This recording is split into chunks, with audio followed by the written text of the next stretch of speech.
আমার বন্ধুগণ, একটু মনোযোগ দিয়ে কথাগুলো শুনবেন। আল্লাহ রাব্বুল আলামিন ৮ শ্রেণীকে ভালোবাসেন, ৮টা গুণে গুণান্বিত ব্যক্তিকে ভালোবাসেন। এর মধ্যে ১ নম্বর হলো ইন্নাল্লাহা ইউহিব্বুত তাওয়াবিনা ওয়া ইউহিব্বুল মুতাতাহহিরিন। জোরে বলুন আল্লাহু আকবার। আল্লাহু আকবার। আল্লাহ রাব্বুল আলামিন ১ নম্বর তওবাকারীকে ভালোবাসেন, যারা তওবা করবে আল্লাহর কাছে। তওবা তো তারই করতে হবে যার গুনাহ আছে, যার গুনাহ নাই তার তওবা করার দরকার নাই। এই জায়গা আমরা যারা বসে আছি কারো তো কোনো গুনাহ নাই। আছে গুনাহ নাই এরকম লোক কে আছেন? হাত তোলেন। গুনাহ নাই? গুনাহ আছে? গুনাহ নাই তো? ও আচ্ছা, এই জন্য হাত তুলছেন। হাত নামা। বসেন।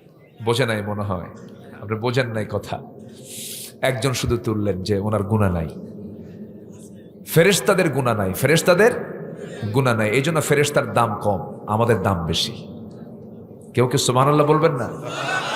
কথাটা খুব গ্রামাটিক্যাল, কিন্তু ফেরেশতাদের গুনাহ নাই এই জন্য তাদের দাম কম, আর আমাদের গুনাহ আছে এই জন্য আমাদের দাম বেশি। কি কথা কি প্যাঁচ মনে হচ্ছে না একটু? তাহলে গুনাহ করি আজকের থেকে নাকি এরকম কিছু নাকি? আবার একটা হাদিসে আসছে, একটু কান লাগাতে হবে কথাগুলো। এই কথাগুলো একটু ভুলের বুঝে কম বেশি হলে ভুল বুঝবেন। আবার হুজুর আবার এটা কি বলে গেল? একটা হাদিস, আল্লাহ তাআলা নিজেই বলছেন, লাউ লাম তুযনিবু লাযহাবাল্লাহু বিকুম ওয়া লাজাআ বিকওমিন হাত্তা ইউযনিবুন। ও দুনিয়ার মানুষ, তোমরা যদি গুনাহ না করো, গুনাহ না যদি করতে পারো, তাহলে আমি তোমাদেরকে দুনিয়া থেকে মিটায় দেব, বের করে দিয়া। এমন কিছু বান্দাদেরকে আমি দুনিয়াতে পাঠাবো যে বান্দাগুলো গুনাহ করবে, চোখের পানি ফেলে ফেলে মাফ চাবে, তওবা করবে, আমি আল্লাহ তাকে মাফ করে দেব। তাহলে আজকে থেকে আমরা গুনাহ শুরু করি, গুনার জন্য কান্দে। ঠিক আছে না? হ্যাঁ, একটু কান লাগান। তাহলে বান্দার গুনাহ হবেই, বান্দার গুনাহ কি হবেই। এই জন্য আল্লাহ তাআলা বলছেন, কিন্তু বান্দা ইচ্ছা করে কোনো গুনাহ করা যাবে না। হঠাৎ করে তুমি কোনো গুনাহ করে ফেলেছ, চোখের পানি ফেলে ফেলে মাফ চেয়ে নাও, তওবা করো। তুমি কি জানো বান্দা, তোমার চোখের পানি ৭ সমুদ্রের পানি দিয়ে জাহান্নাম নিববে না, কিন্তু তোমার চোখের পানি শুধুমাত্র যদি আল্লাহর ভয়ে হয়ে থাকে, আল্লাহ রাব্বুল আলামিন ১ ফোঁটা চোখের পানি দিয়ে ৭টা জাহান্নাম নিভাইয়া দিবে। জোরে বলি সুবহানাল্লাহ। আমরা কাঁদবো কার কাছে? গুনাহ যদি নাই হয় কান্না আসবে? আসবে না তো। গুনাহ আছে বলেই তো কান্না আসবে। ফেরেশতা গুনাহ করবে কেমনে? ফেরেশতার তো গুনাহ করার যোগ্যতাই নাই। তার বউ নাই, বাচ্চা নাই, সংসার নাই, হালাল নাই, হারাম নাই, আয় রোজগার নাই, ঘুম নাই, ক্ষুধা নাই, কিচ্ছু নাই, খাওয়া দাওয়া লাগে না। অতএব তার গুনাহ হবে বাবা কেমনে? আমাদের সব কিছু আছে না নাই? আমাদের চোখ আছে, চোখের গুনাহ আছে, কিন্তু খারাপ কিছু দেখি না। কান আছে, কান দিয়ে খারাপ কিছু শুনি না। আল্লাহ তখন বলেন, বান্দারে তোর চোখ আছে, খারাপ না দেখে ভালো কিছু দেখিস, তোর কান আছে, খারাপ কিছু না শুনে ভালো কিছু শুনিস। এই জন্য আমি ফেরেশতার চাইতে তুই মানুষ, তোর দামটা আমি বাড়াইয়া দিয়েছি। যেরকম সুবহানাল্লাহ। আমার ভাইয়েরা, আল্লাহ রাব্বুল আলামিন ১ নম্বর হলো তওবাকারীকে ভালোবাসেন। আল্লাহ রাব্বুল আলামিন তওবা যখন বান্দা করে, তওবা যদি কবুল হয়ে যায়, একটা আশার কথা শোনায় দেয়, আশার বাণী শোনায় দিচ্ছি। যদি কোনো বান্দার তওবা যদি কবুল হয়ে যায়, তার আগের জীবনে কোনো গুনাহ থাকে না। আত-তাইবু মিনায-যামবি কামান লা যামবা লাহু, সহিহ হাদিস। যার তওবা কবুল হবে তার আগে কোনো গুনাহ থাকবে না। একটু জোরে বলবেন না সুবহানাল্লাহ। এখন বিষয়টা হলো তওবা আমার কবুল হলো কিনা, তওবা আমার কবুল হলো কিনা, এটা একটা বিষয়। তওবা কবুল হওয়ার জন্য কিছু শর্ত আছে, একটু মনোযোগ দিয়ে কথাগুলো শুনবেন। আমার ভাষা বোঝা যাচ্ছে তো? জি জি। কারো কোনো সমস্যা হচ্ছে না? বলি আলহামদুলিল্লাহ। তওবা কবুল আল্লাহর দরবারে যদি হয়ে যায়, আমি বড় ভাগ্যবান হয়ে যাব। আমার বন্ধুগণ, গুনাহ তো বান্দার হতেই পারে। এক মহিলা সাহাবীর কথা মনে হয়ে গেল। এক মহিলা সাহাবী জেনা করে ফেলেছেন। জেনা করার পর অনুতপ্ততা আসছে। নবীর কাছে এসে বলছেন, ইয়া রাসূলুল্লাহ, আমি তো জেনা করে ফেলেছি। রাসূল বললেন, না, তুমি জেনা করো নাই। জেনার শাস্তি দেবার জন্য সাক্ষীর প্রয়োজন 4 জন। কয়জন? 4 জন। জেনার সাক্ষী লাগবে হলো 4 জন। কয়জন বলেন তো? 4 জন। কিন্তু ওই মহিলার কোনো সাক্ষী নাই, উনি একাই সাক্ষী। রাসূল বলছেন, না, তুমি জেনা করো নাই। মানে কি? রাসূল তাকে বাঁচাতে চাচ্ছেন, তুমি চলে যাও। মহিলা বলছে, ইয়া রাসূলুল্লাহ, আপনি আমাকে যতবার বলবেন আমি ততবার বলবো আমি জেনা করে ফেলেছি। আমার নবীজি বললেন, জেনা যে করেছো, জেনার ফলে পেটে বাচ্চা আসছে নাকি? হুজুর, বাচ্চা তো চলে আসছে। রাসূল বলছেন, কোনো কথা নাই, সন্তান ডেলিভারি না হওয়া পর্যন্ত তোমার উপর আইন কার্যকর করা যাবে না। মহিলা বলছেন, ইয়া রাসূলুল্লাহ, আমি যে বাঁচবো তার গ্যারান্টি কি? রাসূল বললেন, গ্যারান্টি আমি দেবো কেমনে? তবে আমি তোমার জন্য দোয়া করে দিচ্ছি, যাও চলে। মহিলা চলে গেলেন। সেজদায় পড়ে পড়ে কান্দেন, তওবা করেন, চোখের পানি ফেলে ফেলে যায় নামাজ ভিজায় ফেলেন। এক সময় চলে গেল 6টা মাস, 7টা মাস, 9টা মাস পার হলো। সন্তান ডেলিভারি হয়ে গেল। ডেলিভারি হওয়ার 2 দিন, 3 দিন, 4 দিন পরে নয়, মাত্র একটা দিন পর নবীর সামনে হাজির হয়ে বলছেন, হুজুর, সন্তান তো প্রসব হয়েছে, সন্তান ডেলিভারি হয়ে গেছে, আপনি আমার উপরে কার্যকর করে দেন আইনগুলো। আমি পৃথিবীতে শাস্তি নিয়ে যদি বিদায় হতে পারি, কিয়ামতের দিন আল্লাহ পাক আমাকে জান্নাতের কাতারে উঠায় নেবেন। আমি শাস্তি দুনিয়াতেই পেতে চাই। আমার রাসূল বলছেন, ও মহিলা, সন্তান যে ডেলিভারি হয়েছে, সন্তানটা জীবিত না মৃত? ওদের সন্তান তো জীবিত রেখে আসছি। রাসূল বলছেন, হাউলাইনি কামিলাইন, সন্তানকে তোমার অবশ্যই দুধ পান করাতে হবে, নচেত সন্তান মারা যাবে। মহিলা বলছে, হুজুর, এত লম্বা সময় কেমন করে করব যদি মরে যায়? রাসূল বলছেন, আমি তোমার জন্য দোয়া করে দিচ্ছি, চলে যাও। মহিলা চলে গেলেন, সন্তানকে দুধ পান করালেন। 6 মাসের মাথায় সন্তানকে টোটালি দুধ বন্ধ করে সন্তানটাকে কোলে করে নিয়ে অন্য খাবারের প্র্যাকটিস গড়ে তুলে নবীর কাছে এসে বলছে, হুজুর, সন্তান দুধ খাওয়া ছেড়ে দিয়েছে, সন্তানের আমার বুকের দুধের কোনো প্রয়োজন হবে না, সন্তান আমাকে ছাড়া এই পৃথিবীতে বাঁচতে পারবে। হুজুর, দয়া করে দেরি করবেন না, আপনি আমার উপর আজকার ফেরত দিবেন না, আইনটা কার্যকর করে দেন। এই যে সন্তান দেখেন, আমার নবীজি হাতটা আগায় দিলেন, সন্তানটা কোলে নিলেন। এরপরে বলছেন, সাহাবীরা, এই যে সন্তান আমার হাতে দেখতে পাচ্ছ, এই সন্তানের লালন পালনের দায়িত্ব যে বান্দা গ্রহণ করবে, আমি রাসূল এবং ওই ব্যক্তি জান্নাতের মধ্যে 2 নখের দূরত্ব অবস্থান করব। এই কথা বলার সঙ্গে সঙ্গে কয়েকজন সাহাবী দৌড় মেরে চলে আসলেন, একজনের কোলে সন্তানটা তুলে দিলেন। আমার রাসূল বলছেন, ও সাহাবীরা, উন্মুক্ত মরু প্রান্তরে মহিলাকে নিয়ে যাও, বুক পর্যন্ত পুঁতে রেখে পাথর মেরে শেষ করে দাও। বিধানটা কার? আসতে কবেন না, বিধানটা কার? আমি আল্লাহকে বেশি ভালোবাসি না আল্লাহ আমাকে বেশি ভালোবাসেন? বলেন না ভাই, বলেন, একটু বলেন। আমি আল্লাহকে বেশি ভালোবাসি, আল্লাহ আমাকে? সে আল্লাহ বলছেন তাকে পাথর মেরে শেষ করে দাও। বুঝতে হবে কথাগুলো, কারণ জেনাটা এমন একটা গুনার নাম। জেনা মানে হলো ভাইরাস, জেনা মানে হলো নতুন রোগ সৃষ্টি হয়ে যাওয়া, জেনা মানে হলো সমাজে মহামারী আকার ধারণ করা। মাঝখান দিয়ে যে কোভিড-19 চলে গেল, করোনার যে ভাইরাসটা আমরা দেখেছি শুনেছি, মাঝখান থেকে এই তো মাসখানেক, মাস দেড়েক আগে শুক্রবারে ভূমিকম্প হলো। এই সমস্ত বিষয়গুলো বলুন তো, রহমত না গজব? আসতে রহমত না গজব? গজব। 10:30টার দিকে ঢাকাতে ভূমিকম্প হলো। এখানে ভূমিকম্প হয়েছে কিনা জানি না, ওই দিনে হয়েছে, সব জায়গায় কম বেশি হয়েছে, কিন্তু ঢাকায় বেশি হয়েছে। ওই ভূমিকম্প যখন হলো, ওই ঢাকার ডিওএইচএস, বারিধারা, গুলশান, ধানমন্ডি, যত বড় বড় হাই সোসাইটির যে সমস্ত এলাকা ছিল, একটা বাড়িতে একটা লোকও ছিল না। ভূমিকম্প হওয়ার সঙ্গে সঙ্গে সব ঘর থেকে মারছে দৌড়, জুতা পায় না খালি পায়ে। কি খালি পায়ে? গায়ে কি কাপড় চোপড় ছিল না? গেঞ্জি আর লুঙ্গি, এতটুকুই তো ছিল। রাতের পোশাকটা পরেই নতুন পোশাকও পরতে পারে না, মারছে দৌড়। সব দৌড় মেরে সব ভিআইপি এলাকার ভিআইপি গুলো রাস্তায় নেমে হয়ে গেছে ভিআইপি ফকির। ভিআইপি কি ফকির আল্লাহ পাক 11 সেকেন্ডে ভিআইপি ফকির বানায় দিলেন, সব দাঁড়ায় আছে। তাহলে এই যে বের হয়ে গেল কার ভয়ে? কার ভয়ে? আল্লাহর ভয়ে। আল্লাহর ভয় বের হয়েছে নাকি?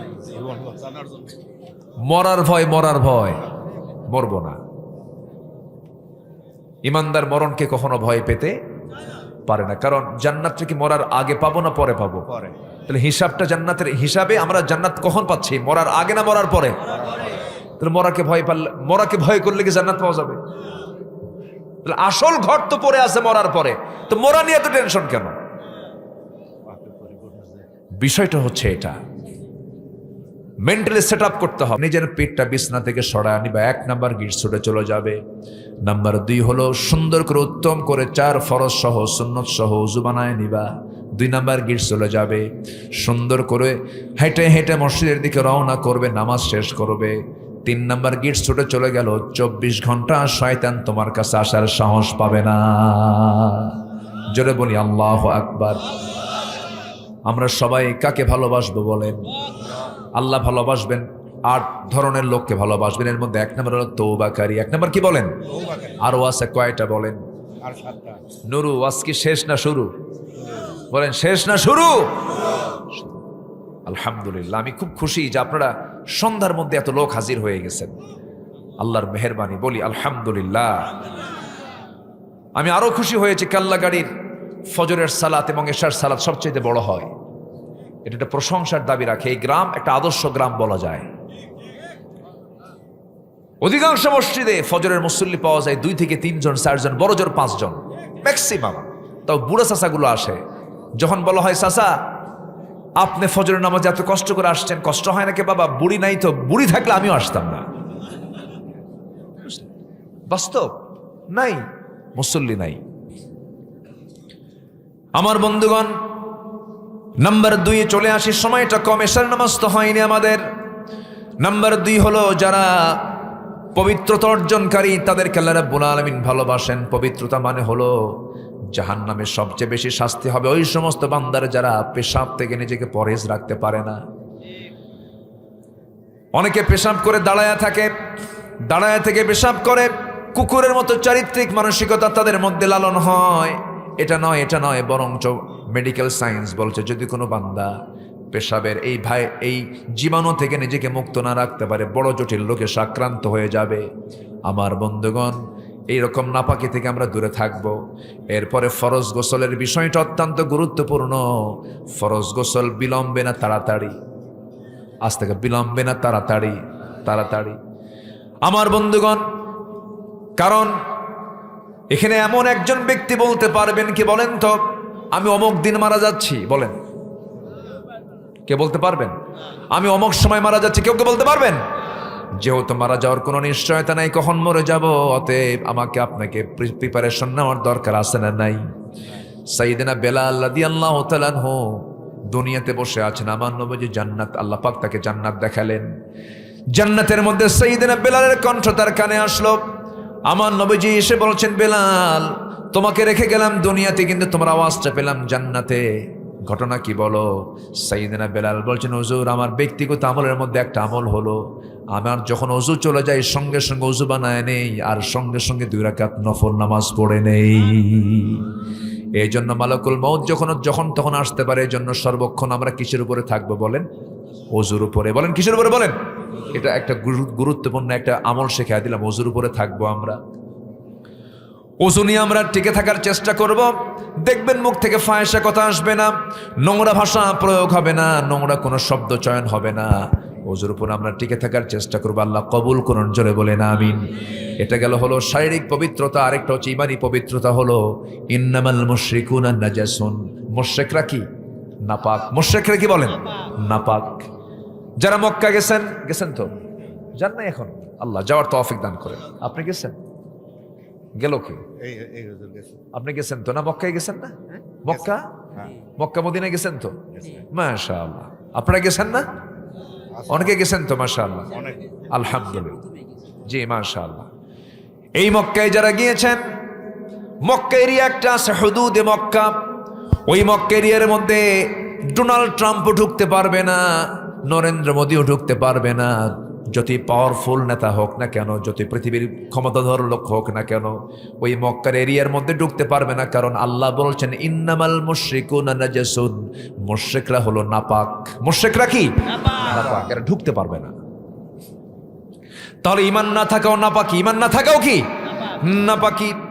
এই জন্য মাঝে মাঝে বাজার করতে গেলে একটু সাবধানতা অবলম্বন করা উচিত, কোনো খাবার কিনতে গেলে একটু সাবধান হওয়া উচিত। আমি একটু ইশারায় বলে দিলাম, কি কথা কি বুঝতেছেন আপনারা? বুঝতেছেন কি আপনারা? সাবধানতা অবলম্বন করা উচিত, বিশেষ করে খাবারে। আপনি বিজনেস করছেন সমস্যা নাই, এরপরে আপনি কারবার করছেন সমস্যা নাই। আমার হিন্দু ভাইরা, খ্রিস্টান ভাইরা যারা আছেন তারা আমাদের শত্রু নন, কিন্তু ইমানের ক্ষেত্রে আমাদের অবশ্যই সংরক্ষণ থাকার দরকার আছে না নাই? আসতে বলবেন না, আছে না নাই? সাইয়েদনা আবু বকর সিদ্দিক রাদিয়াল্লাহু তাআলা আনহু একদিন ক্ষুধার্ত দেহ নিয়ে বাড়িতে আসলেন। স্ত্রীকে ডাক দিয়ে বলছেন, স্ত্রী আমার প্রচন্ড ক্ষুধা লেগেছে। সঙ্গে সঙ্গে তার সামনে একটা খাবার দেওয়া হলো। তিনি খাবারটা খাওয়ার পর সন্দেহ হলো, স্ত্রীকে বলছেন, স্ত্রী বলো তো এই খাবারটা তুমি কোন জায়গা থেকে পেয়েছো? অমুক জায়গা থেকে খাবারটা আসছে। ওনার সন্দেহ লাগলো হারাম খাবার এটা। সঙ্গে সঙ্গে 5টা নখ মুখের মধ্যে ঢুকায় দিয়ে সমস্ত খাবারগুলো বাইরে বের করে বলছেন, আমার স্ত্রী, যে দেহটা হারাম খাবার দিয়ে গঠিত, সেই দেহের রক্ত দিয়ে নামাজ পড়লে নামাজ কবুল হবে না।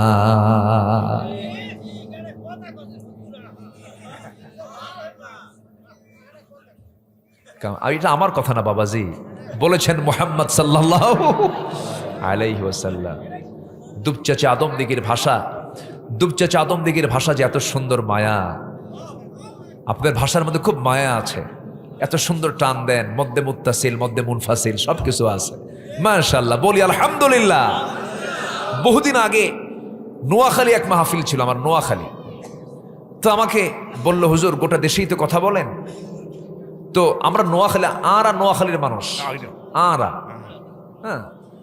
আর নোয়াখালীর মানুষ, তো আপনি একটু উত্তরবঙ্গের বাক্য বলেন যেটা আমরা বুঝবো না। তো আমি অনেকক্ষণ ধরে চিন্তা ফিকির করে ভাবলাম, বগুড়া, চারমাথা, মাটিডালি, বনানী, এই এলাকার যে ভাষাটা, আমি রিক্সাওয়ালা যেভাবে কথা বলে ওইভাবে আমি একটা বাক্য রেডি করে বললাম। তাকে বললাম, ভাই দেখেন তো বোঝেন নাকি? বলেন, কে রে তুই আলুতে আলু ওয়াক্কালি আলু। কি বুঝতেছেন কি কথা? বোঝার তো কথা মনে হয় নাকি? কে রে তুই আলুতে আলু ওয়াক্কালি আলু। এলাকায় এরকম না থাকলেও বুঝতেছেন তো নাকি? একই জেলা তো। তুমি আসলে তো আসলে, ওকে কেন নিয়ে আসলে? তুমি আমার দিকে ফেলফেল করে চেয়ে আছে। বললাম, ভাই আমি তো বলে ফেললাম বাক্য। কে কি বললেন? আমি বললাম, বুঝলেন কি আগে কম? উনি বলতেছে, বুঝলাম এটাই, যেহেতু একটা বাক্যের মধ্যে 3টা আলু, আলু নিয়ে কিছু একটা হবে মনে হয়। বলেন তো এখানে কি আলুর কোনো ফাংশন আছে? না, আলু বলতে কিছু নেই। এই হলো ভাষা। সব ভাষার মধ্যে হাসা আছে। কি আছে? হাসা আছে। কিছু বুলি হয়, আবার কিছু বুলি গালি হয়ে যায়, কিছু বুলি গালি হয়ে যায়। আপনাদের ভাষার মধ্যে যথেষ্ট মায়া মমতা আছে। এত সুন্দর করে একটা কথা উনি বললেন, চাচা, ফাইন লাগলো কথাটা শুনে। সম্মানিত ভাইয়েরা, তাহলে রক্তটাকে আমরা হারাম করব না হালাল করব? বলেন, হারাম না হালাল? হালাল। আমার বন্ধুগণ একটু কান লাগাবেন। নাম্বার 1, আল্লাহ পাক ভালোবাসেন তওবাকারীকে। নাম্বার 2 হলো পবিত্রতা অর্জনকারী যারা হবে তাদেরকে ভালোবাসেন। এবার নাম্বার 3-এ চলে আসেন, কাকে ভালোবাসেন? আল্লাহ রাব্বুল আলামিন, ইন্নাল্লাহা ইউহিব্বুল্লাযীনা ইউকাতিলুনা ফী সাবিলিহি সাফফান কাআন্নাহুম বুনয়ানুম মারসুস। আল্লাহ রাব্বুল আলামিন ওই সমস্ত বান্দাকে সবচাইতে বেশি ভালোবাসেন যারা আল্লাহর পথে সংগ্রাম করে। তারা পারস্পরিক সীসাডালা প্রাচীরের মতো কাতারবদ্ধ হয়ে তারা সংগ্রাম করে আল্লাহর পথে। আল্লাহ তাদেরকে দারুণ ভালোবাসেন। আমার বন্ধুগণ, মুনাফিককে চেনা যায় নামাজে না জিহাদে? বলেন বলেন বলেন। মুনাফিককে চেনা যায় নামাজে না জিহাদে?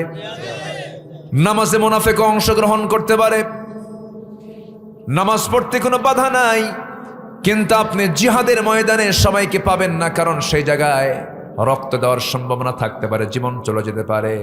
দেখেন না, অনেক নেতা আছে এরকম বক্তব্য দেয়, যত রক্ত লাগে দেব, প্রয়োজনে লোক পাঠাবো, আমি যাব না। আছে না নাই?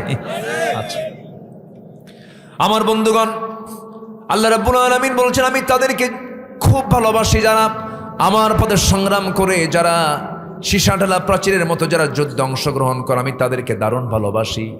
সাহাবে কেরামদের জীবনের দিকে তাকান, কি তাদের কোনো জীবনের মায়া ছিল না, তাদের সারা জীবনের চাওয়া ছিল আল্লাহ যেন আমাকে শহীদ হিসেবে কবুল করেন।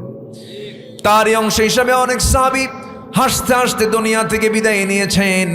আমার বন্ধুগণ, উহুদ যুদ্ধের প্রেক্ষাপট সবার জানা আছে, বদর যুদ্ধের কথা সবার জানা আছে। বদর যুদ্ধের ময়দানে উবাইদ ইবনুল জাররাহ নামে একজন সাহাবী যুদ্ধে অংশগ্রহণ করলেন। বদর যুদ্ধ তেমন একটা যুদ্ধের নাম, যে যুদ্ধে বাবা আসছে এক পক্ষ নিয়ে, ছেলে আসছে আরেক পক্ষ নিয়ে, ভাই আসছে এক পক্ষ নিয়ে আর ভাই আসছে আরেক পক্ষ নিয়ে, ভাই ভাইয়ের যুদ্ধ, বাপ বেটা যুদ্ধ, আত্মীয় যুদ্ধ, রক্ত যুদ্ধ। আমার নবীজি বদর যুদ্ধের দিন সকালবেলা বলছেন, সাহাবীরা যুদ্ধের ময়দানে গিয়ে তোমরা কেউ কারো বাপকে পাবে, কেউ কারো ভাইকে পাবে, কেউ কারো নিজের আপনজনকে পেয়ে যাবে, শ্বশুরকে পাবে, জামাইকে পাবে, তোমরা কি লড়াই করতে পারবে নাকি? সঙ্গে সঙ্গে সাহাবে কেরাম বলছেন, ইয়া রাসূলুল্লাহ, আল্লাহর কসম করে বলি আমরা আল্লাহ এবং রাসূলকে জীবনের সকল কিছুর চাইতে আপনাকেই বেশি ভালোবাসি। কোনো চিন্তা নাই, কোনো টেনশন নাই, ইয়া রাসূলুল্লাহ, ইয়া হাবিবাল্লাহ, কোনো চিন্তা করবেন না, আমরা আছি। যুদ্ধের ময়দানে উবাইদা যুদ্ধ চালাচ্ছিলেন। এমন সময় দেখা গেল উবাইদা নিজের জন্মদানকারী বাপকে সামনে পেলেন। সামনে পাওয়ার সঙ্গে সঙ্গেই মনে করলেন, আরে এই বাবা আমাকে কোলে পিঠে মানুষ করেছেন, কেমন করে আঘাত করি। সঙ্গে সঙ্গে পরে ভাবলেন, আমার জন্মদানকারী বাপ হতে পারে, কিন্তু সে তো নবীর দুশ্মন, আল্লাহর দুশ্মন হয়ে যুদ্ধে আসছে। আজকে আমি যদি তাকে বাপ মনে করে ছেড়ে দেই, কিয়ামতের দিন আল্লাহ পাক আমাকে আসামির কাঠগড়ায় দাঁড় করাবেন। বাপকে বাপ না মনে করে, শিরকের প্রতীক মনে করে তরবারি আবার কষমুক্ত করে গর্দান বরাবর হাঁকায়া দিলেন, মস্তকটা ছিটকে পড়ে গেল। সঙ্গে সঙ্গে দুনিয়া থেকে বিদায় হয়ে গেল, বাপ সন্তানের হাতে দুনিয়া থেকে নিহত হয়ে গেছে। বদর যুদ্ধের পরে মুসলমানদের বিজয়ের পর সবার মুখে আনন্দ থাকলেও উবাইদার মুখে হাসি নাই। রাসূল বলছেন, উবাইদা হাসো না কেন? হুজুর, আমার বাপ আজকে দুনিয়া থেকে বিদায় নিয়েছে। সাহাবে কেরামকে রাসূল বলছেন, কারা বিদায় করেছে বলো? হুজুর, উবাইদা নিজে তার বাপকে আঘাত করেছে। আমার নবীজি বুকের সঙ্গে জড়িয়ে ধরে বলছে, উবাইদা, আজকে তোমার জন্য আল্লাহর জান্নাত ওয়াজিব হয়ে গেছে। যেরকম সুবহানাল্লাহ, আরো যেরকম সুবহানাল্লাহ। আমার বন্ধুগণ, শাহাদাতের তামান্না সবার হৃদয়ে থাকতে হবে, শহীদি চেতনা সবার হৃদয়ে থাকতে হবে। আমার বন্ধুগণ, ওমরে ফারুকের নাম সবাই শুনছেন তো নাকি? ওমরে ফারুকের নাম সবাই শোনেন না? কয় নাম্বার খলিফা বলেন? 2 নাম্বার খলিফা। বহুদিন আগে এক মাহফিলে বললাম, ওমরে ফারুককে চিনেন কে? সামনে থেকে ছোট্ট একটা ছেলে দাঁড়ায় বলে, হুজুর আমি চিনি। কে? আমাদের বাড়ির দোতলায় ভাড়া থাকে। বললাম, তাই? তুমি ফার্স্ট হয়ে গেছো, তুমি যা জানছো তো উত্তর দিয়ে দিছো, ভালো। এই ওমর কিন্তু ভাড়ায় থাকে ওমর না, এই ওমর সাধারণ কোন ওমর নয়, দুবচে চাদম দিকের ওমর নয়। এটা হলো আমার নবীর সাহাবী ওমর, 2 নম্বর খলিফা। সারা জীবন দোয়া করেছেন, আল্লাহুম্মা রযুকনি শাহাদাতান ফি সাবিলিক ওয়াজআল মাউতি ফি বালাদি রাসূলিক। হে আল্লাহ, তুমি আমাকে শহীদে মওত দান করো, আর আমার নবীর শহরে তুমি আমারে মৃত্যু দিয়ে দাও। এই দোয়া সারা জীবন করেছেন, আল্লাহ তার দোয়া কবুলও করেছেন। ফজর নামাজে দাঁড়ায় গেছেন। কিসের নামাজ? ফজর নামাজে দাঁড়ায় গেছেন। প্রথম রাকাত পড়েছেন, দ্বিতীয় রাকাতের রুকুতে যখন যাবেন, এক জালেম এসে তার ডান পাশে দিয়ে ঢুকে তার ডান পেটের ভিতরে, ডান সাইডে পেটের মধ্যে বিষাক্ত ছুরি ঢুকায় দিয়েছে। রক্তাক্ত হয়ে পড়লেন, তবুও তিনি কাতর হন নাই। ওই অবস্থায় তিনি সেজদায় যখন যাচ্ছিলেন, আবার সেই চাকুটা বের করে, বিষাক্ত চাকুটা তল পেটে মেরে দিয়েছে। তল পেটে মারার সঙ্গে সঙ্গে পেটের কিছু অংশ নাড়িভুড়ি বাইরে বের হয়ে আসছে। সাইয়েদনা ওমর ফারুক রাদিয়াল্লাহু আনহুর মুখে কোনো কান্না নাই, মুস্কি মুস্কি হাসি মারতেছে না। হারে আমি কত বড় ভাগ্যবান, আমাকে কোনো মুসলমান আঘাত করে নাই, আমাকে আঘাত করেছে একজন অগ্নি উপাসক। আমি নিশ্চিত শহীদের মর্যাদা পেয়ে যাচ্ছি। যেরকম সুবহানাল্লাহ। তিনি যে সারা জীবন দোয়া করেছেন, সেই দোয়ার বাস্তবতায় চলে যাচ্ছেন। রক্তাক্ত অবস্থায় তিনি পড়ে গেলেন, সেন্সলেস হয়ে গেলেন। ফজর নামাজ আর পড়া হলো না। আমার বন্ধুগণ চিন্তা করে দেখেন তারা কত বড় আল্লাহওয়ালা ছিলেন। আল্লাহর জিকিরকে এক সেকেন্ডের জন্য বাদ দেন না, আল্লাহকে বাদ দেন, আল্লাহকে মোহাব্বত করা বাদ দেন নাই।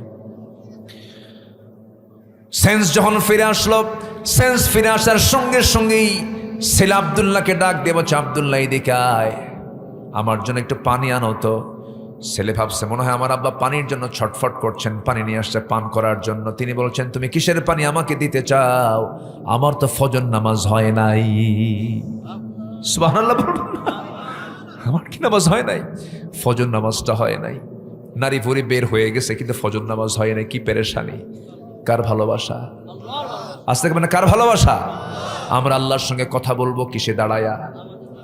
যত কথা বলবো কিসে দাঁড়ায়া বলেন? নামাজে দাঁড়ায়া। নামাজে দাঁড়ায় গেছেন সাইয়েদনা ওমর ফারুক, পারলেন না, ভুঁড়িগুলো বের হয়ে যাচ্ছে, বসে পড়লেন। বসে পড়ে ইশারা করে ওযু বানায় নামাজটা পড়লেন। এবার বলছেন, আব্দুল্লাহ কান্দো কেন? তোমার বাবার নাকের মধ্যে জান্নাতের ঘ্রাণ তোমার বাবা পেয়ে গেছে, আমি দুনিয়া থেকে বিদায় নিতেছি। এবার বললেন, ও আব্দুল্লাহ, এই লোকটাকে ডাক্তার কি করবে? চিকিৎসা করবে, আসো। চিকিৎসককে সামনে বসায় দিলেন, চিকিৎসা করো। তার সামনে এক গ্লাস দুধের গ্লাস দেওয়া হলো। দুধের গ্লাসটা হাতের মধ্যে নিলেন, বিসমিল্লাহ বলে তিনি পান করলেন। কিন্তু পেটের মধ্যে দুধ থাকলো না, সব নারী ভুঁড়ি দিয়ে নিচ দিয়ে বের হয়ে গেল। ডাক্তার জিব্বায় কামড় মেরে ইন্নালিল্লাহ বলে বলতেছে, ডাক্তার বলছে হলো না, রোগী বাঁচবে না। ওমর ফারুক খুশি হয়ে বলছেন, ও ডাক্তার, আমিও জানি আমি বাঁচবো না, কারণ নাকের মধ্যে ঘ্রাণ পাচ্ছি। তুমি চলে যাও। ডাক্তারকে ফেরত দিয়ে দিলেন। ডাক্তার হেঁটে যায়। এবার তার হাঁটা দেখতেছেন ওমর ফারুক, দেখেন তার পাজামাটা গিরার নিচে চলে গেছে। এবার ডাকতেছেন, এই ডাক্তার এইদিকে আসো, তুমি আমাকে চিকিৎসা করতে আসছো, তুমি কি জাহান্নাম যেতে চাও নাকি? না, তোমার পাজামার কাপড় কেন গিরার নিচে? আল্লাহ তাআলা কিয়ামতের দিন ওই বান্দার দিকে তাকাবেন না যে বান্দার পাজামার কাপড়টা গিরার নিচে থেকে যায়। আল্লাহু আকবার বলেন। কি আখিরাতের চিন্তা তাদের মধ্যে ছিল! তাদের চিন্তাই হলো জান্নাত কেমনে পাবো। আল্লাহু আকবার। এবার বলছেন, আব্দুল্লাহ, মরার সময় তোমার হয়ে গেছে, আমাকে কোথায় দাফন করবা জানি না, কিন্তু আমার বড় শখ আব্দুল্লাহ রে, আমার নবীর পাশে যেন আমি ঘুমাতে পারি। কিন্তু জায়গা তো আয়েশার, আম্মা যেন আয়েশার জায়গা আমি কেমন করে যাব? আয়েশা তো সে জায়গায় ঘুমাতে চায়। আমি তো রক্তাক্ত অবস্থায় পড়ে থাকলাম, দুনিয়া থেকে বিদায় নেবা। আব্দুল্লাহ, তুমি আমার হয়ে একটু যাও তো, শেষবারের মতো একটু আম্মা যেন আয়েশাকে বলো, আমার সালাম জানায় বলো, আমি তার কাছ থেকে জায়গাটা ভিক্ষা চাই, জায়গাটা যেন আমাকে দেয়, আমি নবীর সঙ্গে ঘুমাতে চাই। যে বলতেছে, আমি আমিরুল মুমিনিন আমাকে পাঠিয়েছেন, আব্বা যেন আমাকে পাঠিয়েছেন, যদি আপনি আপনার জায়গাটা দিতেন আমার আব্বা খুব প্রশান্তি পেতেন। তার বন্ধু আবু বকর নবীর পাশে ঘুমাচ্ছেন, সেই বন্ধুর পাশে আমার নবী, আমার আব্বা ওমর ফারুক ঘুমাতে চান। আম্মা যেন আয়েশা সিদ্দিকা কেঁদে কেঁদে বলছেন, ও আব্দুল্লাহ ইবনে ওমর, ওমরের মতো মানুষ অর্ধ দুনিয়ার শাসন করতে এমন একজন দামি মানুষ আমার কাছে একটা জিনিস দাবি করছে, আমি কেমন কৃপণ হতে পারি নাকি? আমি আমার জায়গাটা আমি ওমরে ফারুককে দান করে দিলাম। নবীর পাশে কয়জন শুয়ে আছে? দুইজন, একজন আবু বকর, আরেকজনকে বলেন ওমরে ফারুক রাদিয়াল্লাহু তাআলা আনহু। আল্লাহ পাক সবাইকে যাওয়ার তৌফিক দান করুন। মাস তিনেক আগে সর্বশেষ গিয়েছিলাম। আমার রাসূল বলেছেন, মা বাইনা বাইতি ওয়া মিম্বারি রাউদাতুম মিন রিয়াদিল জান্নাহ, আমার ঘর এবং আমার কবর, আমার ঘর এবং আমার মিম্বার, এর মাঝের যে অংশটুকু এটা হলো জান্নাতের টুকরা। সুবহানাল্লাহ বলেন। কিসের টুকরা বলেন? জান্নাতের টুকরা। রাসূল এটাকে জান্নাতের টুকরা বলেছেন। ওই জায়গায় সবাই যেতে চায়, পৃথিবীর সব মানুষ যেতে চায়। আমি রাত 3টার দিকে রওনা করলাম, ভিতরে ঢুকে পড়লাম। ভিতরে ঢুকে বেশিক্ষণ থাকতে দেয় না, 10 মিনিট বড় জোর বের করে দেয়। সুরা যাও যাও যাও, খালি ঠেলে বের হয়ে যাও। আমি ভিতরে ঢুকি, লক্ষ্য করে দেখলাম আমার দেশের কিছু প্রবাসী ওই দেশে চাকরি করে, চাকরি বাকরি করে, নাজাফা পরিচ্ছন্ন কর্মী। আমাকে দেখেই 8 থেকে 10 জন দৌড় মেরে আমার কাছে জড়ায় ধরলো, হুজুর আপনি আসছেন, মক্কায় মদিনায় আসছেন। খুব খুশি হলাম। বললাম, খুশি তো হইছো, ভালো কথা, আমার একটা কাম করো। কি? আমি একটা ফজর পর্যন্ত এই জায়গায় থাকতে চাই, আমি একটা টাইম বাড়ায়া দাও। ওই জায়গায় দায়িত্বশীল একজন থাকে, প্রশাসনিক কর্মকর্তা। ওই প্রশাসনিক কর্মকর্তার কাছে এই প্রবাসী লোকগুলো চলে গেছে, যে বলতেছে এমন বলছে আমি তো এমন কিছু না, আমার ব্যাপারে এমন পাম মারছে, আমার দেশের মানুষ কিছু না পারলেও অন্তত তেল মারতে পারে, ঠিক আছে না, এমন তেল মারছে। প্রশাসনিক কর্মকর্তা দৌড় মেরে এসে আমাকে বলে, হুজুর চলেন প্রথম কাতারে বসেন। আলহামদুলিল্লাহ, আমাকে টেনে নিয়ে গিয়ে রাউদাতুম মিন রিয়াদিল জান্নাহ, নবীর কবরের পাশেই প্রথম যে কাতারের প্রথম যে বসার জায়গা, সেখানে আমাকে বসায় দিল। আমার বাম পাশে 3 হাত থেকে 4 হাত দূরেই আমার নবীর কবর, রাসূল শুয়ে আছেন। ডান পাশে তাকায় দেখে আমার নবীর মসজিদের মেম্বার, ঠিক মাঝখানে বসা। আমি যখন বসে আছি, আল্লাহর কসম করে বলি, আমার নাকের ডগায় যেন এসে নবীজির গায়ের ঘ্রাণ যেন আমার নাকে আঘাত করছে। আমার নবীর কবরের পাশে বসে থাকলাম, ডান দিকে তাকালাম, শুধু একটা দোয়া করেছে, আল্লাহ বাড়ি তো বাংলাদেশ, মালাকুল মউত কোন দিন আসবে জানি না, তবে তোমার কাছে ফরিয়াদ, যেদিন মালাকুল মউত আসবে সেই দিন তুমি আমাকে দয়া করে মদিনা শরীফ পাঠিয়ে দিবা, মরণটা যেন মদিনায় হয়। এই দোয়াটা আমি 1 নাম্বার করেছি। ভাইরে, আল্লাহর ভালোবাসা, নবীর ভালোবাসা ছাড়া পৃথিবীতে আর কিছু আছে বলেন তো? আসতে কেমন না আছে? সব মরে যাওয়ার সঙ্গে সঙ্গে ডিলেট, ওয়াল ডিলেট, ওয়াল কি ডিলেট, কিচ্ছু থাকবে না, অল ইরেজ, সব শেষ। শুধু ব্যাকে থাকবে কার ভালোবাসা? আর সাথে হলো মুহাম্মদ সাল্লাল্লাহু আলাইহি ওয়াসাল্লামের ভালোবাসা।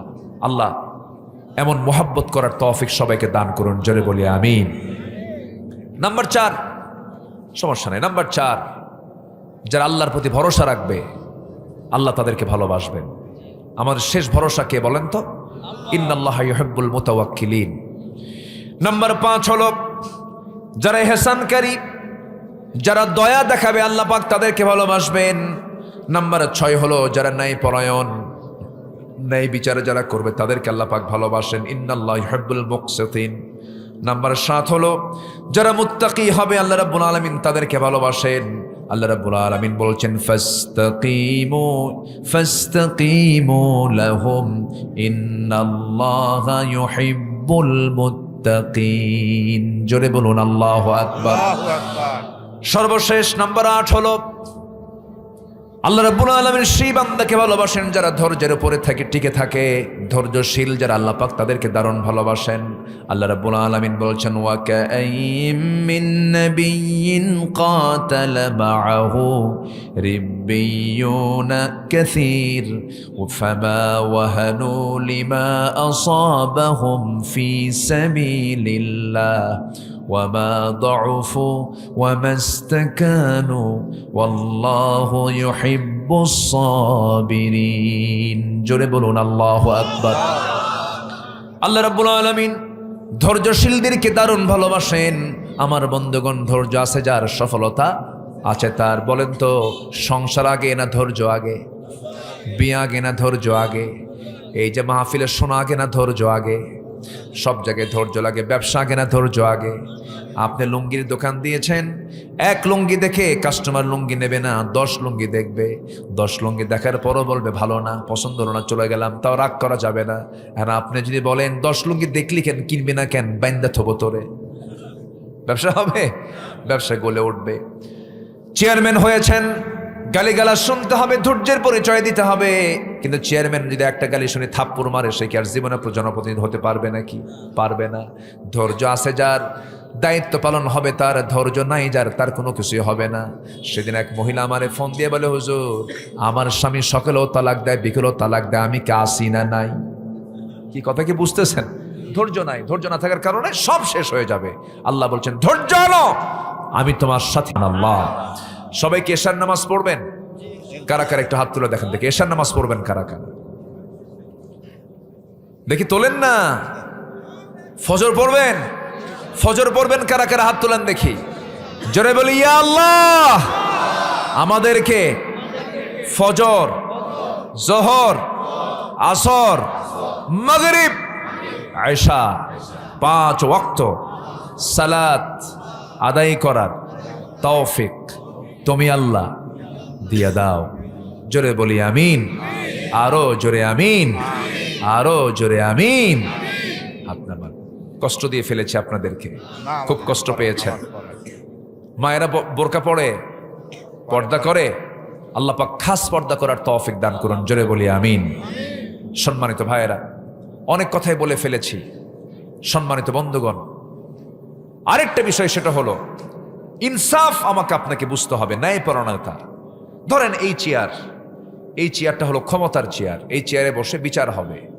দুজন প্রার্থী আপনার সামনে আছে, একজন চোর আর একজন ভালো মানুষ। আপনার উচিত চোরের পক্ষে কথা বলা, নাকি নাকি কার পক্ষে?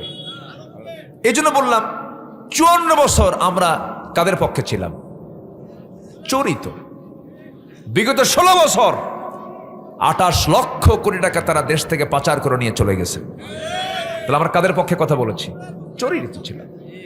54 বছর যা ভুল হয়েছে, ভুল করেছি, আর ভুল করতে চাই না। আমরা আগামীর বাংলাদেশকে দেখতে চাই সৎ যোগ্য নেতৃত্বের বাংলাদেশ। তরুণ প্রজন্ম জেগে ওঠো, তোমাদের হাতে আগামীর বাংলাদেশ রচনা হবে। কোন চোর বাটপার সন্ত্রাসদের নেতৃত্বে আসনে বসতে দেব না আমরা। হাদির রেখে যাওয়ার স্বপ্ন তোমরা পূরণ করো। হাদি জীবন দিয়েছে, দেয়নি? হাসতে হাসতে জীবন দিয়েছে। তার রক্তকে সম্মান করে আমার দেশের যারা শত্রু, যারা দাদাগিরি করতে চায়, তাদের বিরুদ্ধে আমরা আধিপত্যবাদ বিরোধী আন্দোলন আমরা চালিয়ে যাব। আল্লাহ সেই তৌফিক সবাইকে দান করুন, জোরে বলে আমিন। জিনার সাক্ষী লাগবে হলো 4 জন। কয়জন বলেন তো? 4 জন। কিন্তু ওই মহিলার কোনো সাক্ষী নাই, উনি একাই সাক্ষী। রসুল বলছেন না তুমি জিনা করো নাই, মানে কি? রসুল তাকে বাঁচাতে চাচ্ছেন, তুমি চলে যাও। মহিলা বলছে, ইয়া রাসূলুল্লাহ, কি আপনি আমাকে যতবার বলবেন আমি ততবার বলবো আমি জিনা করে ফেলেছি। আমার নবীজি বললেন, জিনা যে করেছো, জিনার ফলে পেটে বাচ্চা আসছে নাকি? হুজুর, বাচ্চা তো চলে আসছে। রাসূল বলছেন, কোনো কথা নাই, সন্তান ডেলিভারি না হওয়া পর্যন্ত তোমার উপর আইন কার্যকর করা যাবে না। মহিলা বলছেন, ইয়া রাসূলুল্লাহ, আমি যে বাঁচবো তার গ্যারান্টি কি? রাসূল বললেন, গ্যারান্টি আমি দেবো কেমনে? তবে আমি তোমার জন্য দোয়া করে দিচ্ছি, যাও চলে। মহিলা চলে গেলেন, সেজদায় পড়ে পড়ে কান্দেন, তওবা করেন, চোখের পানি ফেলে ফেলে যায় নামাজ ভিজায় ফেলেন। এক সময় চলে গেল 6টা মাস, 7টা মাস, 9টা মাস পার হলো। সন্তান ডেলিভারি হয়ে গেল। ডেলিভারি হওয়ার 2 দিন 3 দিন 4 দিন পরে নয়, মাত্র একটা দিন পর নবীর সামনে হাজির হয়ে বলছেন, হুজুর, সন্তান তো প্রসব হয়েছে, সন্তান ডেলিভারি হয়ে গেছে, আপনি আমার উপরে কার্যকর করে দেন আইনগুলো। আমি পৃথিবীতে শাস্তি নিয়ে যদি বিদায় হতে পারি, কিয়ামতের দিন আল্লাহ পাক আমাকে জান্নাতের কাতারে উঠায় নেবেন। আমি শাস্তি দুনিয়াতেই পেতে চাই। আমার রাসূল বলছেন, ও মহিলা, সন্তান যে ডেলিভারি হয়েছে, সন্তানটা জীবিত না মৃত? ওদের সন্তান তো জীবিত রেখে আসছি। রাসূল বলছেন, হাউলাইনি কামিলাইন, সন্তানকে তোমার অবশ্যই দুধ পান করাতে হবে, নচেত সন্তান মারা যাবে। মহিলা বলছে, হুজুর, এত লম্বা সময় কেমন করে করব যদি মরে যায়? রাসূল বলছেন, আমি তোমার জন্য দোয়া করে দিচ্ছি, চলে যাও। মহিলা চলে গেলেন, সন্তানকে দুধ পান করালেন। 6 মাসের মাথায় সন্তানকে টোটালি দুধ বন্ধ করে সন্তানটাকে কোলে করে নিয়ে অন্য খাবারের প্র্যাকটিস গড়ে তুলে নবীর কাছে সে বলছে, হুজুর, সন্তান দুধ খাওয়া ছেড়ে দিয়েছে, সন্তানের আমার বুকের দুধের কোনো প্রয়োজন হবে না, সন্তান আমাকে ছাড়া এই পৃথিবীতে বাঁচতে পারবে। হুজুর, দয়া করে দেরি করবেন না, আপনি আমার উপর আজকার ফেরত দিবেন না, আইনটা কার্যকর করে দেন। এই যে সন্তান দেখেন, আমার নবীজি হাতটা আগায় দিলেন, সন্তানটা কোলে নিলেন। এরপরে বলছেন, সাহাবীরা, এই যে সন্তান আমার হাতে দেখতে পাচ্ছ, এই সন্তানের লালন পালনের দায়িত্ব যে বান্দা গ্রহণ করবে, আমি রাসূল এবং ওই ব্যক্তি জান্নাতের মধ্যে 2 নখের দূরত্ব অবস্থান করব। এই কথা বলার সঙ্গে সঙ্গে কয়েকজন সাহাবী দৌড় মেরে চলে আসলেন, একজনের কোলে সন্তানটা তুলে দিলেন। আমার রাসূল বলছেন, ও সাহাবীরা, উন্মুক্ত মরু প্রান্তরে মহিলাকে নিয়ে যাও, বুক পর্যন্ত পুঁতে রেখে পাথর মেরে শেষ করে দাও। বিধানটা কার? আসতে কমেন না, বিধানটা কার? আমি আল্লাহকে বেশি ভালোবাসি না আল্লাহ আমাকে বেশি ভালোবাসেন? বলেন না ভাই, বলেন, একটু বলেন। আমি আল্লাহকে বেশি ভালোবাসি, আল্লাহ আমাকে? সে আল্লাহ বলছেন তাকে পাথর মেরে শেষ করে দাও। বুঝতে হবে কথাগুলো, কারণ জেনাটা এমন একটা গুনার নাম জেনা মানে হলো ভাইরাস, জেনা মানে হলো নতুন রোগ সৃষ্টি হয়ে যাওয়া, জেনা মানে হলো সমাজে মহামারী আকার ধারণ করা। মাঝখান দিয়ে যে কোভিড-19 চলে গেল, করোনার যে ভাইরাসটা আমরা দেখেছি শুনেছি, মাঝখান থেকে এই তো মাস দেড়েক আগে শুক্রবারে ভূমিকম্প হলো। এই সমস্ত বিষয়গুলো বলুন তো রহমত না গজব? আজকে রহমত না গজব? গজব। 10:30টার দিকে ঢাকাতে ভূমিকম্প হলো। এখানে ভূমিকম্প হয়েছে কিনা জানি না, ওই দিনে হয়েছে, সব জায়গায় কম বেশি হয়েছে, কিন্তু ঢাকায় বেশি হয়েছে। ওই ভূমিকম্প যখন হলো, ওই ঢাকার ডিউএইচএস, বাড়িধারা, গুলশান, ধানমন্ডি, যত বড় বড় হাই সোসাইটির যে সমস্ত এলাকা ছিল, একটা বাড়িতে একটা লোকও ছিল না। ভূমিকম্প হওয়ার সঙ্গে সঙ্গে সব ঘর থেকে মারছে দৌড়, জুতা পায় না খালি পায়, কি খালি পায়, গায়ে কি কাপড় চোপড় ছিল না, গেঞ্জি আর লুঙ্গি, এত রুগী তো ছিল। রাতের পোশাকটা পরেই নতুন পোশাকও পরতে পারে না, মারছে দৌড়। সব দৌড় মেরে সব ভিআইপি এলাকার ভিআইপি গুলো রাস্তায় নেমে হয়ে গেছে ভিআইপি ফকির। ভিআইপি কি ফকির? আল্লাহ পাক 11 সেকেন্ডে ভিআইপি ফকির বানায় দিলেন, সব দাঁড়ায় আছে। তাহলে এই যে বের হয়ে গেল, কার ভয়ে? কার ভয়ে? আল্লাহর ভয়ে। আল্লাহর ভয় বের হয়েছে নাকি? মরার ভয়, মরার ভয়, মরবো না। ইমানদার মরণকে কখনো ভয় পেতে পারে না, কারণ জান্নাতটা কি মরার আগে পাবো না পরে পাবো? তাহলে হিসাবটা জান্নাতের হিসাবে আমরা জান্নাত কখন পাচ্ছি? মরার আগে না মরার পরে? তাহলে মরাকে ভয় করলে কি জান্নাত পাওয়া যাবে? তাহলে আসল ঘর তো পরে আছে মরার পরে, তো মরা নিয়ে তো টেনশন কেন? বিষয়টা হচ্ছে এটা, মেন্টালি সেট আপ করতে হবে। নিজের পেটটা বিছনা থেকে সরায় নিবা, 1 নাম্বার গিট ছুটে চলে যাবে। নাম্বার 2 হলো সুন্দর করে উত্তম করে 4 ফরজ সহ সুন্নত সহ ওযু বানায় নিবা, 2 নাম্বার গিট চলে যাবে। সুন্দর করে হেঁটে হেঁটে মসজিদের দিকে রওনা করবে, নামাজ শেষ করবে। 3 নাম্বার গিট ছুটে চলে গেল, 24 ঘন্টা শয়তান তোমার কাছে আসার সাহস পাবে না। জোরে বলি আল্লাহু আকবার। আমরা সবাই কাকে ভালোবাসবো বলেন? আল্লাহ ভালোবাসবেন, 8 ধরনের লোককে ভালোবাসবেন। এর মধ্যে 1 নম্বর হলো তওবাকারী। 1 নম্বর কি বলেন? আরো আছে কয়টা বলেন? আর 7টা। নুরু, আজকে শেষ না শুরু? বলেন শেষ না শুরু? আলহামদুলিল্লাহ, আমি খুব খুশি যে আপনারা সন্ধ্যার মধ্যে এত লোক হাজির হয়ে গেছেন, আল্লাহর মেহেরবানি, বলি আলহামদুলিল্লাহ। আমি আরো খুশি হয়েছি, কাল্লাগাড়ির ফজরের সালাত এবং এশার সালাত সবচেয়ে বড় হয়। এটা একটা প্রশংসার দাবি রাখে। এই গ্রাম একটা আদর্শ গ্রাম বলা যায়। অধিকাংশ মসজিদে ফজরের মুসল্লি পাওয়া যায় 2 থেকে 3 জন, 4 জন, বড় জোর 5 জন ম্যাক্সিমাম। তাও বুড়া চাচাগুলো আসে। যখন বলা হয় চাচা আপনি ফজরের নামাজে এত কষ্ট করে আসছেন, কষ্ট হয় নাকি বাবা? বুড়ি নাই তো, বুড়ি থাকলে আমিও আসতাম না। বাস্তব নাই, মুসল্লি নাই। আমার বন্ধুগণ, নাম্বার 2 চলে আসি, সময়টা কম, এশার নামাজ তো হয়নি আমাদের।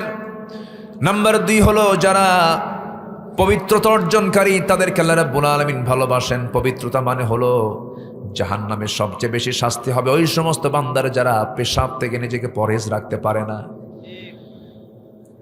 অনেকে পেশাব করে দাঁড়ায়া থাকে, দাঁড়ায়া থেকে পেশাব করে, কুকুরের মতো চারিত্রিক মানসিকতা তাদের মধ্যে লালন হয়। এটা নয়, এটা নয়, বরঞ্চ মেডিকেল সায়েন্স বলছে যদি কোনো বান্দা পেশাবের এই জীবাণু থেকে নিজেকে মুক্ত না রাখতে পারে, বড় জটিল রোগে আক্রান্ত হয়ে যাবে। আমার বন্ধুগণ, এইরকম নাপাকি থেকে আমরা দূরে থাকব। এরপরে ফরজ গোসলের বিষয়টা অত্যন্ত গুরুত্বপূর্ণ। ফরজ গোসল বিলম্বে না তাড়াতাড়ি? আজ থেকে বিলম্বে না তাড়াতাড়ি? তাড়াতাড়ি আমার বন্ধুগণ, কারণ এখানে এমন একজন ব্যক্তি বলতে পারবেন কি বলেন তো, আমি অমুক দিন মারা যাচ্ছি? বলেন, কে বলতে পারবেন? আমি অমুক সময় মারা যাচ্ছি, কেউ কে বলতে পারবেন? যেহেতু মারা যাওয়ার কোনো নিশ্চয়তা নাই কখন মরে যাব, অতএব আমাকে আপনাকে প্রিপারেশন নেওয়ার দরকার আছে না নাই?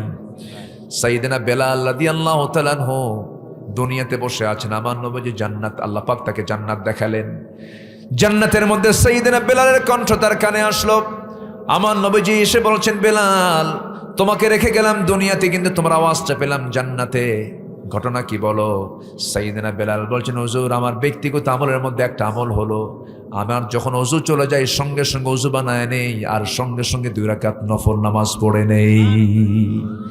এই জন্য মালাকুল মউত যখন তখন আসতে পারে। এই জন্য সর্বক্ষণ আমরা কিসের উপরে থাকবো বলেন? অজুর উপরে। বলেন কিসের উপরে বলেন? এটা একটা গুরুত্বপূর্ণ একটা আমল শেখায় দিলাম, অজুর উপরে থাকবো আমরা। অজু নিয়ে আমরা টিকে থাকার চেষ্টা করব।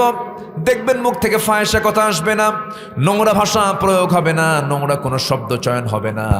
অজুর উপর আমরা টিকে থাকার চেষ্টা করবো। আল্লাহ কবুল করুন, জোরে বলেন আমিন। এটা গেল হলো শারীরিক পবিত্রতা। আরেকটা হচ্ছে ইমানি পবিত্রতা, হলো ইন্নামাল মুশরিকুনা নাজাসুন। মুশরিকরা কি? নাপাক। মুশরিকরা কি বলেন? নাপাক। যারা মক্কা গেছেন তো? যান না এখন? আল্লাহ যাওয়ার তৌফিক দান করেন। আপনি গেছেন? গেল কি? আপনি গেছেন তো না? মক্কায় গেছেন না? মক্কা মদিনায় গেছেন তো? মাশাআল্লাহ। আপনারা গেছেন না? অনেকে গেছেন তো? মাশাআল্লাহ, আলহামদুলিল্লাহ। জি মাশাআল্লাহ। এই মক্কায় যারা গিয়েছেন, মক্কা এরিয়া একটা আছে, হুদুদে মক্কা। ওই মক্কা এরিয়ার মধ্যে ডোনাল্ড ট্রাম্পও ঢুকতে পারবে না, নরেন্দ্র মোদীও ঢুকতে পারবে না। যতই পাওয়ারফুল নেতা হোক না কেন, যতই পৃথিবীর ক্ষমতাধর লোক হোক না কেন, ওই মক্কার এরিয়ার মধ্যে ঢুকতে পারবে না। কারণ আল্লাহ বলছেন ইন্নামাল মুশরিকুনা নাজাসুন। মুশরিকরা হলো নাপাক। মুশরিকরা কি? নাপাক। এরা ঢুকতে পারবে না। তাহলে ঈমান না থাকাও নাপাকি, ঈমান না থাকাও কি?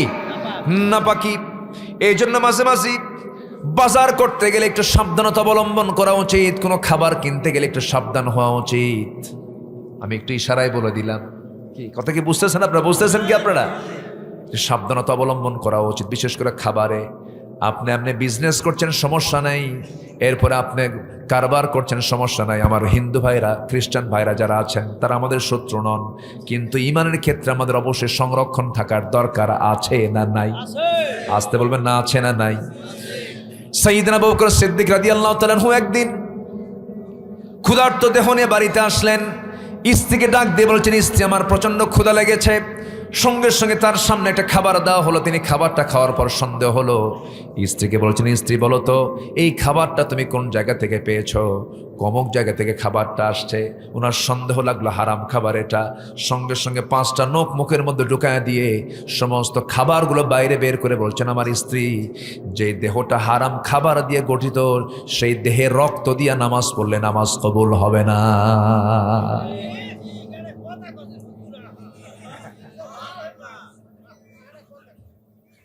এটা আমার কথা না বাবাজি, বলেছেন মুহাম্মদ সাল্লাল্লাহু আলাইহি ওয়াসাল্লাম।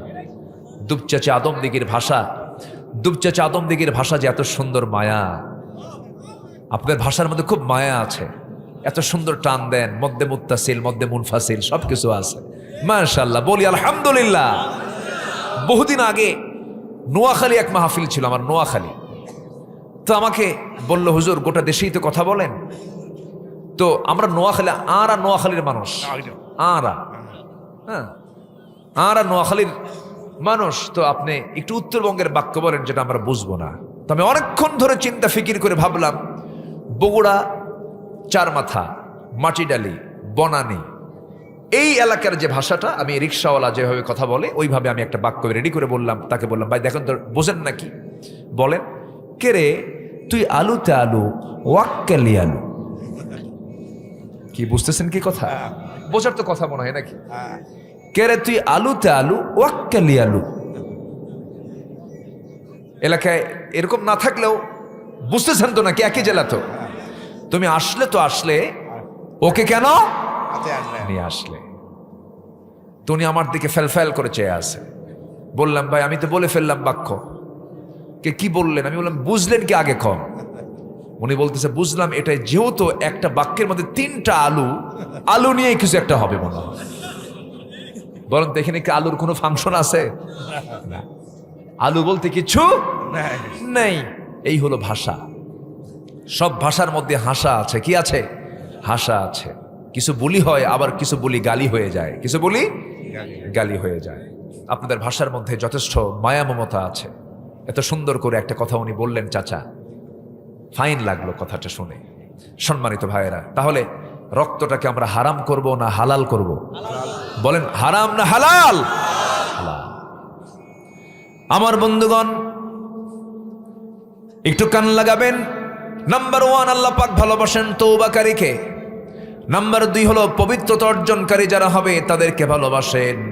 এবার নাম্বার 3-এ চলে আসেন, কাকে ভালোবাসেন? আল্লাহ রাব্বুল আলামিন ইন্নাল্লাহা ইউহিব্বুল্লাযীনা ইউকাতিলুনা ফী সাবিলিহি সাফফান কাআন্নাহুম বুনয়ানুম মারসুস।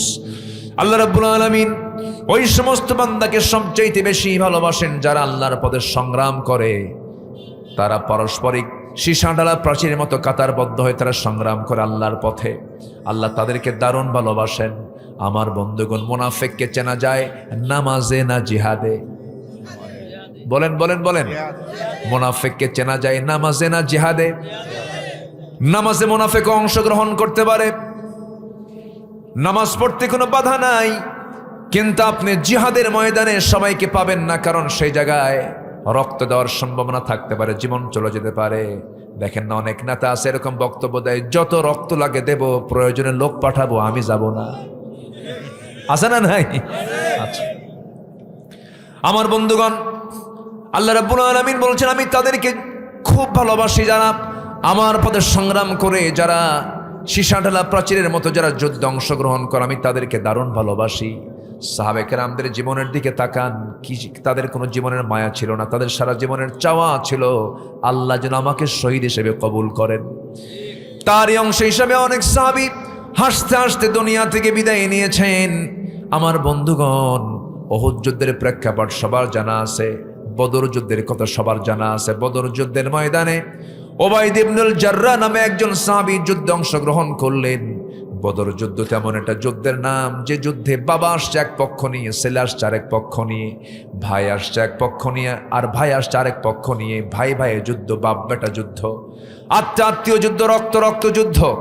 আমার নবীজি বদর যুদ্ধের দিন সকালবেলা বলছেন, সাহাবীরা যুদ্ধের ময়দানে গিয়ে তোমরা কেউ কারোর বাপকে পাবে, কেউ কারো ভাইকে পাবে, কেউ কারো নিজের আপন জনকে পেয়ে যাবে, শ্বশুরকে পাবে, জামাইকে পাবে, তোমরা কি লড়াই করতে পারবে নাকি?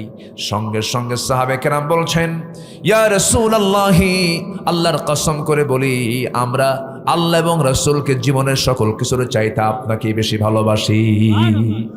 কোনো চিন্তা নাই, কোনো টেনশন নাই, ইয়া রাসূলুল্লাহ, ইয়া হাবিবাল্লাহ, কোনো চিন্তা করবেন না, আমরা আছি। যুদ্ধের ময়দানে উবাইদা যুদ্ধ চালাচ্ছিলেন। এমন সময় দেখা গেল উবাইদা নিজের জন্মদানকারী বাপকে সামনে পেলেন। সামনে পাওয়ার সঙ্গে সঙ্গেই মনে করলেন, আহারে এই বাবা আমাকে কোলে পিঠে মানুষ করেছেন, কেমন করে আঘাত করি। সঙ্গে সঙ্গে পরে ভাবলেন, আমার জন্মদানকারী বাপ হতে পারে, কিন্তু সে তো নবীর দুশ্মন, আল্লাহর দুশ্মন হয়ে যুদ্ধে আসছে। আজকে আমি যদি তাকে বাপ মনে করে ছেড়ে দেই, কিয়ামতের দিন আল্লাহ পাক আমাকে আসামির কাঠগড়ায় দাঁড় করাবেন। বাপকে বাপ না মনে করে, শিরকের প্রতীক মনে করে তরবারি আবার কষমুক্ত করে গর্দান বরাবর হাঁকায়া দিলেন, মস্তকটা ছিটকে পড়ে গেল। সঙ্গে সঙ্গে দুনিয়া থেকে বিদায় হয়ে গেল, বাপ সন্তানের হাতে দুনিয়া থেকে নিহত হয়ে গেছে। বদর যুদ্ধের পরে মুসলমানদের বিজয়ের পর সবার মুখে আনন্দ থাকলেও উবাইদার মুখে হাসি নাই। রাসূল বলছেন, উবাইদা হাসো না কেন? হুজুর, আমার বাপ আজকে দুনিয়া থেকে বিদায় নিয়েছে।